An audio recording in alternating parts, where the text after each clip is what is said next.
Hello दोस्तों, my name is Ankit Kumar from रवासी Laharpur Sitapur. You are welcome to my YouTube channel Ankit Kumar fast solve math questions. आज हम लोग बात करने वाले हैं क्लास 12th का physics chapter number 1 part number 6 electrostatics वैद्युत स्थिर। ठीक है, जो स्थिर वैद्युत होता है उसके बारे में हम लोग आज डिस्कस करेंगे पूर्णतः, और हम लोग जानेंगे कि कूलाम का नियम क्या होता है, कैसे कार्य करता है, क्यों इसको इसमें रखा गया है। अब इसके बारे में आप लोगों को डिस्कस बहुत बढ़िया कराया जाएगा, बहुत मज़ा आएगा आप लोगों को भी पढ़ने में और समझने में भी, कोई दिक्कत नहीं होगी, कभी भी इस नियम को भी नहीं भूलोगे आप लोग। तो सब कुछ स्टार्ट करने से पहले रोज़ का रोज़ जो हम लोग स्टार्ट करते हैं मोटिवेशन थॉट, उस चीज़ के बारे में आज भी हम लोग डिस्कस करेंगे कि रास्ते में कंकड़ चाहे कितने भी पड़े हों, लेकिन एक जूता अच्छा पहनकर आप उस सभी कंकड़ को पार कर सकते हो, पूरा रास्ता आप पार कर सकते हो। लेकिन अगर उसी रास्ते पर चलते समय आपके अगर पैर मतलब कि जूते के अंदर अगर एक भी कंकड़ पड़ जाए या एक भी क्या पड़ जाए, कंकड़ पड़ जाए, तो क्या होता है, आपको 2-4 कदम चलने में ही दिक्कत होने लगती है। वही बताया गया है कि रास्ते में कंकड़ ही कंकड़ हो तो भी एक अच्छा जूता पहनकर उस पर चला जा सकता है, ठीक। लेकिन एक अच्छे जूते के अंदर एक भी कंकड़ हो तो एक अच्छी सड़क पर कुछ भी कदम चलना मुश्किल होता है। इसका अर्थ क्या होता है, इस चीज़ के बारे में देखो क्या होता है कि कहा गया है कि मतलब कि आप अगर एक अच्छे रास्ते पर चल रहे हो, ठीक, तो उसमें चाहे आपको चाहे जितनी भी कठिनाई आ जाए, आप उन कठिनाइयों को बहुत आसानी से झेलते हुए आगे बढ़ सकते हो। लेकिन अगर आप कभी गलत रास्ते पर जा रहे हो और अपने मन में आप विचार नहीं कर रहे हो, ठीक है, तो क्या होगा कि आपको कहीं ना कहीं आपको तकलीफ जरूर होगी। और इसी प्रकार से पढ़ाई लिखाई में भी होती है क्या कि अगर कोई जिसे व्यक्ति के पास पैसों की कमी है, ठीक है, फिर भी वो अपना मैनेज कर लेता है, क्योंकि अगर पढ़ने वाला लड़का है तो वो मैनेज कर लेगा, खुद का अपने आप सब कुछ संभाल सकता है वो, ठीक है, क्योंकि उसको पढ़ाई लिखाई करना। लेकिन पैसा चाहे जितना भी हो आपके पास, चाहे जितना भी हो, ठीक, लेकिन अगर पढ़ने वाला लड़का नहीं है और अगर ध्यान नहीं लगा रहा है तो पैसा वैसा कुछ भी नहीं होता है, सब कुछ बर्बाद जाता है, ठीक। तो वही इसका मतलब हुआ। अब हम लोग बात करने वाले हैं कि कूलाम का नियम क्या होता है। इससे पहले हम लोगों ने बहुत ज़्यादा इसमें डिस्कस करेंगे। जब कोई बहुत बढ़िया दिखेगा ना तभी तो आकर्षित करोगे। तो आकर्षित का मतलब यही है कि जैसे ये नया पेन है, ठीक है, और ये पुराना पेन है, तो क्या करेगा, ये दोनों आकर्षित करेंगे। और अगर इसको उल्टा कर दो और इसको सीधा रखो तो क्या करेंगे, प्रतिकर्षित करेंगे। मतलब ये है कि अगर धनात्मक आवेशों को एक पास लाओगे तो वे प्रतिकर्षित करेंगे, ऋणात्मक आवेश को एक पास लाओगे तो वे क्या करेंगे, प्रतिकर्षित करेंगे। लेकिन अगर धनात्मक या ऋणात्मक को एक पास लाओगे तो क्या करेंगे, वो आकर्षित करेंगे, मतलब कि उसमें अट्रैक्शन होगा। समझ में आई बात, क्या होगा, अट्रैक्शन होगा, ठीक। तो इन सभी चीज़ों के बारे में हम लोगों ने डिस्कस किया था और ये भी जाना था कि एक ये जैसे कोई एक यहाँ पर क्या है, धनात्मक, ये इसमें क्या होता है, नाभिक में प्रोटॉन है, ये आपको ही मान लीजिए प्रोटॉन है, ठीक। तो इसके बाहरी कक्षा में क्या होते हैं कि इलेक्ट्रॉन चक्कर लगाते रहते हैं, इलेक्ट्रॉन क्या करते हैं, चक्कर लगाते रहते हैं। ये हम लोगों ने डिस्कस किया था कि जो इलेक्ट्रॉन थ्योरी थी उसमें, ठीक, इलेक्ट्रॉनिक जो थ्योरी थी उसके बारे में हम लोगों ने डिस्कस किया था कि ये क्या करता है, जैसे जैसे ये कक्षाएं बढ़ती जाती हैं वैसे वैसे क्या होगा, इनके बीच अट्रैक्शन जो होता है कम होता चला जाता है। अट्रैक्शन का मतलब जो आकर्षण होता है वो धीरे धीरे धीरे धीरे धीरे धीरे कम होता चला जाएगा। जैसे जैसे आप क्या करोगे कि आपके पानी प्यास बहुत तेज लगी है, लेकिन क्या है कि जैसे जैसे आप आगे बढ़ोगे तो क्या होता चले जाएगा, या तो नल नजदीक आता चले जाएगा। लेकिन अगर नल आप पीछे भूल गए तो क्या करोगे, आप आगे निकल जाओगे और वो दूरी बढ़ती जाएगी और आपके प्यास भी बढ़ती चली जाएगी। तो क्या है, वही इसमें भी बताया गया है। क्या करता है कि ये जैसे जैसे जैसे जैसे जैसे जैसे इलेक्ट्रॉन भागता चला जाता है, जैसे जैसे कक्षाएं उसकी बढ़ती चली जाती हैं, इलेक्ट्रॉन और नाभिक के बीच क्या होता है, आकर्षण बहुत कम होता चला जाता है। जब आकर्षण कम होगा तो आप वहां पर पहुंच जाओगे और उसको रगड़ दोगे कस के, और उसका फायदा आपने उठा लिया और अपने इसको चार्ज कर दिया। या तो ये धनात्मक हो जाएगा या ऋणात्मक हो जाएगा। धनात्मक इसलिए होगा ऋणात्मक हो जाएगा। क्यों? क्योंकि इससे ये इलेक्ट्रॉन यहाँ पर आ जाएगा ना, जब यहाँ से कूद कर इलेक्ट्रॉन यहाँ आ जाएगा तो क्या हो जाएगा, ये ऋणात्मक हो जाएगा, और ये जो होगा ये क्या हो जाएगा, ये धनात्मक हो जाएगा। यही तो बताया था कि अगर आप बैंक से कर्जा ले रहे हो तो आप पर कर्जा नहीं हो जाएगा, लेकिन अगर उसके पास पहले से अकाउंट में है और उसी अकाउंट से आप जैसे 5,000 रुपये पड़े हैं, आप 2,000 रुपया निकाल रहे हो तो 3,000 आपके पास है ना, तो अभी आप पॉजिटिव में हो, लेकिन दे रहे हो जो ले रहा होगा, ठीक है, उसके ऊपर क्या हो जाएगा, वो कर्जा हो जाएगा। किसी को अगर आप दे रहे हो तो उसके ऊपर कर्जा हो जाएगा। वही चीज है कि ये जो नाभिक है, नाभिक क्या कर रहा है, नाभिक ये जो तुम्हारा इसमें जो बाहरी कक्षा में इलेक्ट्रॉन चक्कर लगा रहे थे, जैसे आपने ऐसे ऐसे इसको रगड़ दिया तो क्या होगा, इसके ऊपर क्या आ जाएंगे, इलेक्ट्रॉन यहां से उठकर आ जाएंगे, तो ये क्या हो जाएगा, ये ऋणात्मक हो जाएगा और वो धनात्मक हो जाएगा। यही तो बताया था हमने। हाँ, तो इस चीज के बारे में हम लोगों ने बहुत बढ़िया से डिस्कस किया था। तो आज हम लोग जानेंगे कि ये जो कूलाम थे, एक वैज्ञानिक थे कूलाम, कहाँ के वैज्ञानिक थे, फ्रांसीसी के वैज्ञानिक, फ्रांस के वैज्ञानिक थे। उन्होंने क्या बताया था, उन्होंने जो बताया था उसके बारे में अब हम लोग बहुत बढ़िया तरीके से डिस्कस करेंगे। उससे पहले भी एक और चीज जान लो। और चीज क्या, कि इन्होंने बताया क्या था। ठीक, तो इन्होंने बताया था कि मान लो जैसे एक ये कूलाम एक आवेश रखा हुआ है और एक यहाँ पर आवेश रखा हुआ है, कुछ दूरी मान लीजिए, वो दूरी कितनी है, कुछ भी आप मान सकते हो, डिस्टेंस का मतलब या आर मान लीजिए, इसके बीच की दूरी हमने आर मान ली। ठीक, और ये आवेश है, इसको Q1 आवेश मान लो, इसको Q2 आवेश मान लो। जैसे ये दो पेन है, इसको Q1 मान लो, इसको Q2 मान लो, और इतनी दूरी पर रख दो इनको।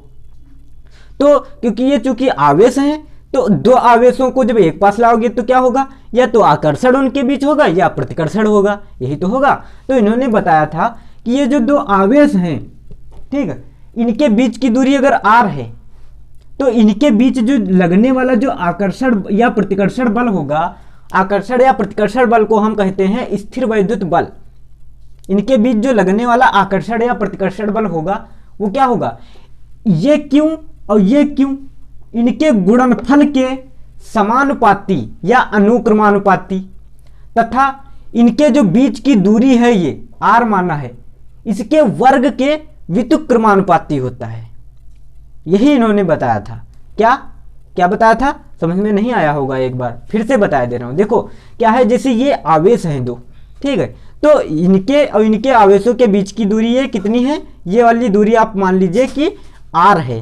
तो क्या होगा, ये दो आवेश हैं चूंकि, तो क्या करेंगे, इनके और इनके बीच में जब आवेश होते हैं तो क्या होता है, उनमें आकर्षण या प्रतिकर्षण बल लगता है। ठीक, तो उन्होंने यही बताया था कि यदि दो आवेश क्या है, कुछ दूरी पर रखे हुए हैं, मतलब मान लीजिए कि r दूरी पर रखे हुए हैं, तो उनके बीच जो लगने वाला आकर्षण या प्रतिकर्षण बल होगा, तो क्या होगा, इन दोनों आवेशों के गुणनफल के समानुपाती या अनुक्रमानुपाती तथा इनके बीच की दूरी के व्युत्क्रमानुपाती होता है, वर्ग के व्युत्क्रमानुपाती होता है। लगने वाला जो आकर्षण या प्रतिकर्षण बल होता है वो किसके व्युत्क्रमानुपाती होता है, r के व्युत्क्रमानुपाती, वर्ग के व्युत्क्रमानुपाती होता है, और इनके गुणनफल के अनुक्रमानुपाती या समानुपाती होता है। तो यही चीज इन्होंने बताया था। क्या, हाँ याद हुआ, हाँ याद हो गया होगा। ठीक, क्योंकि बहुत सरल है नियम, कोई ज्यादा बड़ा नहीं है। जैसे गुरुत्वाकर्षण का नियम बताया गया था, वो क्या होता है, वो दो द्रव्यमानों के बीच लगने वाला बल होता है। ठीक, और ये क्या होता है, ये दो आवेशों के बीच लगने वाला बल होता है। वो क्या करता है, वो माध्यम पर डिपेंड नहीं करता है, लेकिन ये क्या होता है, ये माध्यम पर डिपेंड करता है। कैसे, क्योंकि अगर ये दो आवेश हैं, ठीक, तो इन आवेशों के बीच में अगर आप कोई बहुत बढ़िया ऐसी चीज रख देते हो कि इसके आकर्षण या प्रतिकर्षण घट जाएगा, भाई घट जाएगा। जैसे पानी बह रहा है तो उसके बीच में अगर अड़चन खड़ी कर दोगे तो क्या होगा, उसका पानी धीरे धीरे बहने लगेगा ना। तो वही चीज है इसमें भी, कि अगर इसके बीच आप कोई बड़ी ऐसी चीज रख दो, ऐसी कोई चीज रख दोगे, अगर इसके बीच अगर परावैद्युत पदार्थ, अभी नहीं आया ना, अभी आएगा इसके आगे, तो अगर उसको रख दोगे तो क्या होगा, इनके बीच जो आकर्षण या प्रतिकर्षण बल होगा वो क्या हो जाएगा, कम हो जाएगा। और जबकि उधर क्या होता है, वो उसमें क्या होता है कि उनके बीच वो पहली बात इस पर माध्यम पर डिपेंड ही नहीं करता है, कि आप जैसे ये माध्यम है तो यहाँ पर गुरुत्वाकर्षण है तो ये इसमें कुछ रख दो तो ये आकर्षण नहीं करेगा। ये भैया आकर्षण बल होता है। जो गुरुत्वाकर्षण बल होता है वो सिर्फ और सिर्फ आकर्षित करता है, वो प्रतिकर्षित नहीं करता है किसी चीज को। गुरुत्वाकर्षण बल होता है कहाँ, पृथ्वी पर तुम्हारे गुरुत्वाकर्षण ही बल पाया जाता है, जिसके कारण आज हम लोग इसके सरफेस पर टिके हुए हैं, ठीक है। और इसके आसपास जो भी जितने भी इसकी सरफेस पर हैं सब चीजें जिसकी वजह से टिकी हैं उसको क्या कहते हैं हम लोग, गुरुत्वाकर्षण बल कहते हैं। उसी के कारण सब चीजें रुकी हुई हैं। क्योंकि गुरुत्वाकर्षण बल जो होता है वो थोड़ा इनके बीच जो लगने वाला आकर्षण या प्रतिकर्षण बल होता है उसके सापेक्ष कुछ हल्का कम होता है, ये चीजें होती है। लेकिन इनके बीच क्या होगा, लगने वाला आकर्षण बल बहुत ज्यादा, आकर्षण या प्रतिकर्षण बल बहुत ज्यादा होता है।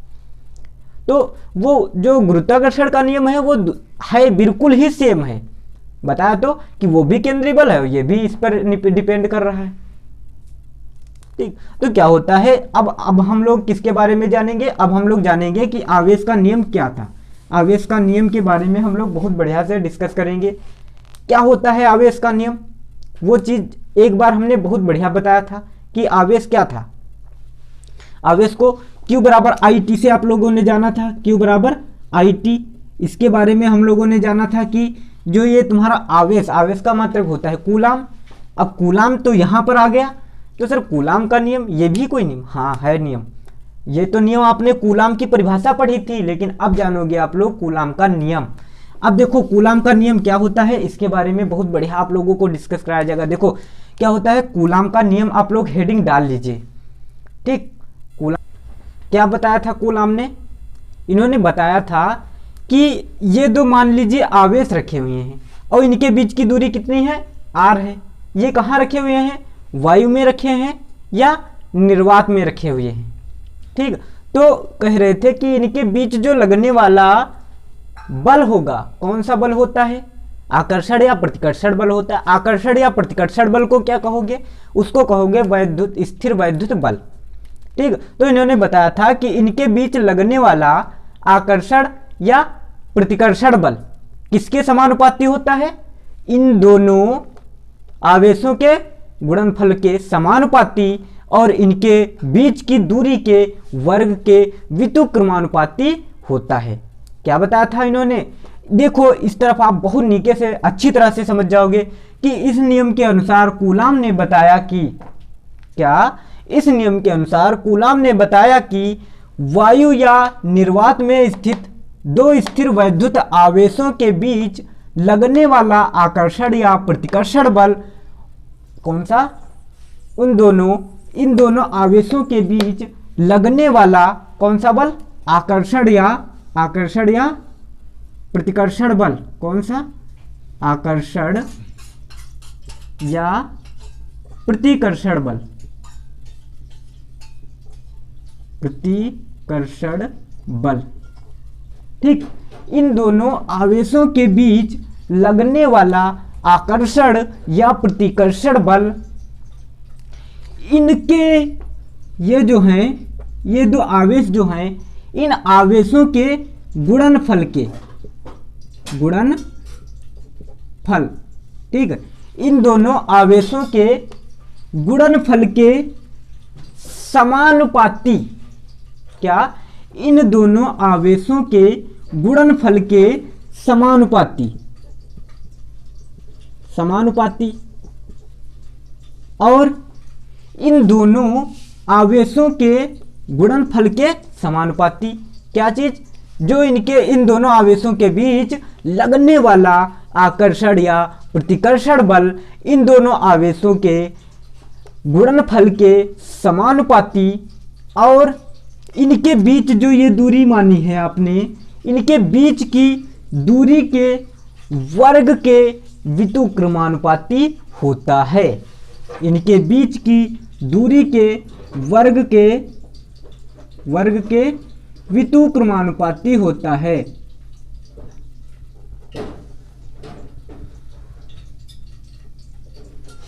ठीक है, इनके बीच की दूरी के व्युत्क्रमानुपाती होता है। क्या, अब एक बार बहुत बढ़िया से समझ लीजिए कि इन्होंने बताया कि वायु का मतलब जैसे वायुमंडल है तुम्हारा, इसमें या वैक्यूम अर्थात निर्वात में रखे दो स्थिर वैद्युत आवेश, कौन से, स्थिर वैद्युत आवेश, ठीक है। वायु या निर्वात में रखे दो स्थिर वैद्युत आवेशों के बीच इनके बीच लगने वाला आकर्षण या प्रतिकर्षण बल, कौन सा बल? आकर्षण या प्रतिकर्षण बल इन दोनों आवेशों के गुणनफल के समानुपाती और इनके बीच की दूरी के वर्ग के व्युत्क्रमानुपाती होता है। ये चीज आप लोगों को समझ में आ रही होगी। एक बार मैं और इसको रिवाइज कर रहा हूं कि चित्र से आप समझ लीजिए, बहुत बढ़िया समझ में आ जाएगा। जैसे ये दो पेन हैं, ये एक आवेश है, ये एक आवेश है, वायु में या निर्वात में रखे हुए हैं, ठीक है। वायु या निर्वात में रखे दो स्थिर वैद्युत आवेशों के बीच, इन दोनों आवेशों के बीच क्या लगेगा? एक आकर्षण होगा या प्रतिकर्षण बल होगा, ठीक है। आकर्षण या प्रतिकर्षण बल, लगने वाला आकर्षण या प्रतिकर्षण बल इन दोनों आवेशों के गुणनफल के समानुपाती या गुणनफल के अनुक्रमानुपाती और इनके बीच की दूरी के वर्ग के व्युत्क्रमानुपाती होता है। क्या? कि इन दोनों वायु या निर्वात में रखे दो स्थिर वैद्युत आवेशों के बीच लगने वाला आकर्षण या प्रतिकर्षण बल इन दोनों आवेशों के गुणनफल के समानुपाती या अनुक्रमानुपाती तथा इनके बीच की दूरी के वर्ग के व्युत्क्रमानुपाती होता है। क्या इन्होंने बताया? इसमें भी आप समझ लीजिए, जैसे ये लिखा गया है कि इस नियम के अनुसार कूलाम ने बताया कि वायु या निर्वात में स्थित दो वैद्युत आवेशों के बीच लगने वाला आकर्षण या प्रतिकर्षण बल उन दोनों आवेशों के गुणनफल के अनुक्रमानुपाती तथा उनके बीच की दूरी के वर्ग के व्युत्क्रमानुपाती होता है। मतलब इसका मतलब ये हुआ कि इन दोनों आवेशों के बीच एक कोई ना कोई बल कार्य जरूर करता है, जिसे हम लोग क्या कहते हैं? जिसे हम लोग कहते हैं स्थिर वैद्युत बल। कौन सा बल? स्थिर वैद्युत बल कार्य करता है। तो वो जो बल होता है वो क्या होता है? इन दोनों आवेशों के गुणनफल के अनुक्रमानुपाती और इनके बीच की दूरी के वर्ग के व्युत्क्रमानुपाती होता है। अब क्या करना होगा? मान लीजिए कि आप कह सकते हो कि माना, ठीक, कि माना Q1 Q2 आवेश कहाँ रखे हुए हैं? निर्वात में रखे हुए हैं। कहाँ? माना Q1 और Q2 आवेश निर्वात या कहाँ रखे हुए हैं? निर्वात या वायु में रखे हुए हैं। वायु में रखे हुए हैं, ठीक है। मान लीजिए Q1 और Q2 आवेश निर्वात में रखे हुए, निर्वात या वायु में रखे हुए हैं और उन दोनों के बीच की दूरी r है, ठीक है। तथा उन आवेशों के बीच की दूरी, आवेशों के बीच की दूरी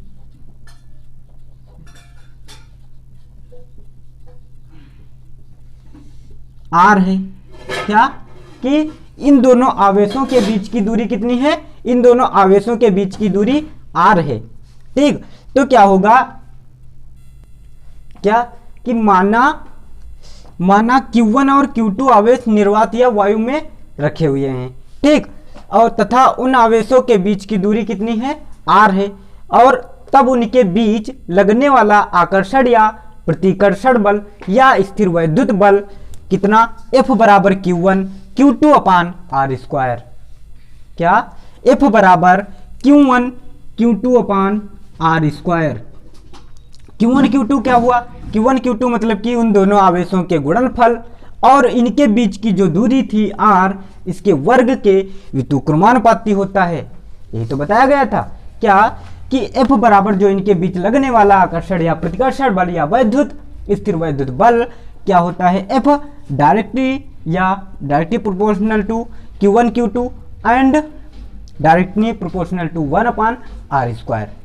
यही तो बताया गया था किसके अकॉर्डिंग? ये है तुम्हारा आवेश के नियम के अनुसार। किसके अनुसार? आवेश के नियम के अनुसार। अब देखो, जब ये तुम समानुपाती, ये जो दिया गया है, ये समानुपाती नियतांक जब हटाओगे तो यहाँ पर एक स्थिरांक आ जाएगा, F बराबर के Q1 Q2 अपान आर स्क्वायर। क्या हो जाएगा? यहाँ दिख नहीं रहा है, चलो ऊपर लिखे दे रहे हैं। ठीक, क्या होता है कि जो इसका जब समानुपाती स्थिरांक आप हटाओगे तो क्या हो जाएगा? जब समानुपाती स्थिरांक हटाओगे तो क्या आ जाएगा तुम्हारा? F बराबर के इंटू ये दोनों Q1 Q2, ठीक है, Q1 Q2 बटे आर स्क्वायर। ठीक, जहां पर ये जो तुम्हारा k है, ये k क्या है? ये जो तुम्हारा k है, ये क्या क्या है? k है तुम्हारा समानुपाती स्थिरांक। ठीक, जहां लिख दीजिए आगे, जहां k समानुपाती नियतांक है, समानुपाती नियतांक है।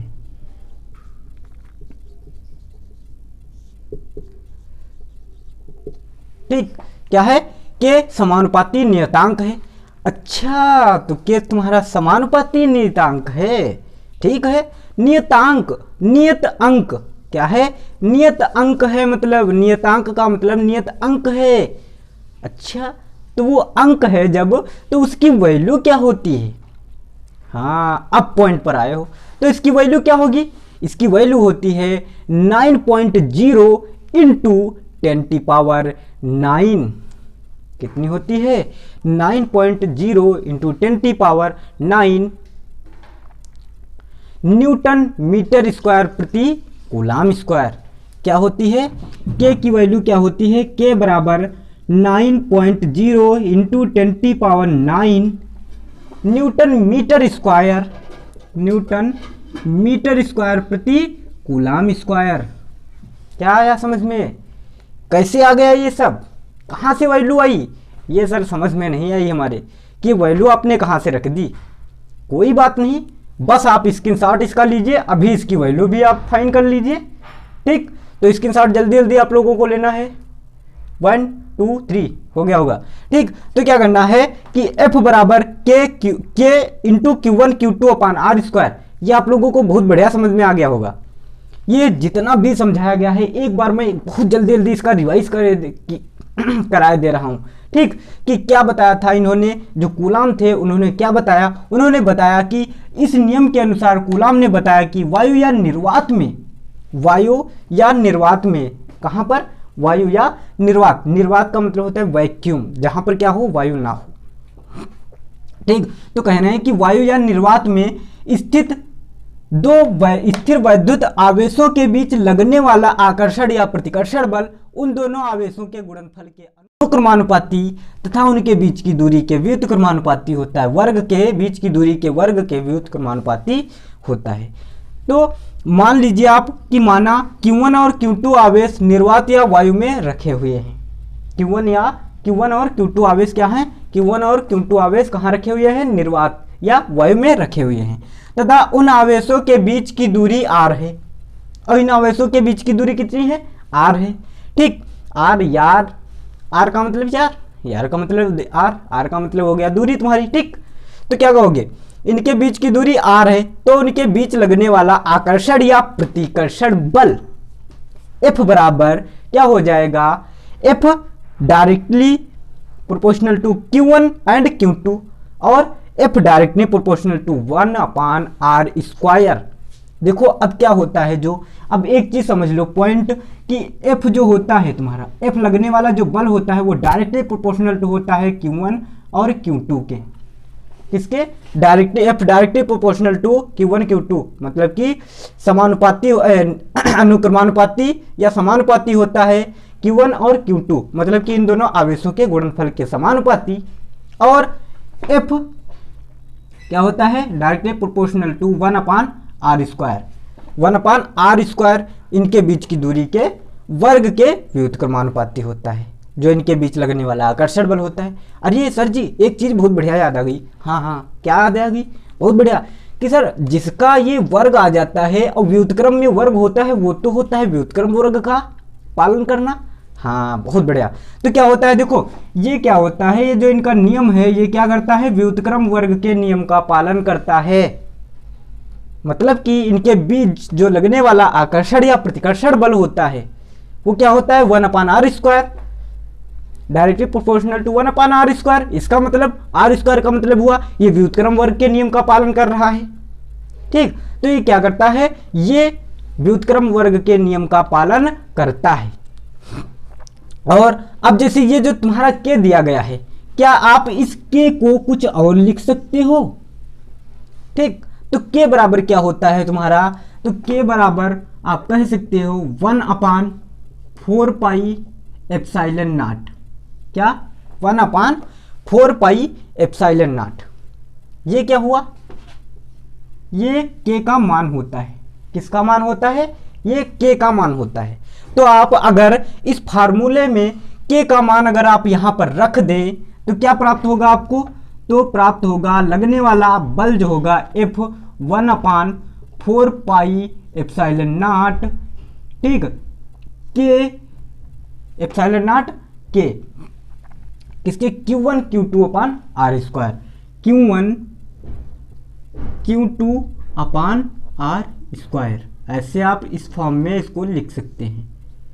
ठीक, जहां पर ये जो दिया गया है 1/4πε0, इसका आपको मान बता दिया गया है कि 1/4πε0 का मान कितना होता है, 9 × 10⁻⁹ न्यूटन मीटर स्क्वायर प्रति कूलाम स्क्वायर, यही तो बताया गया है।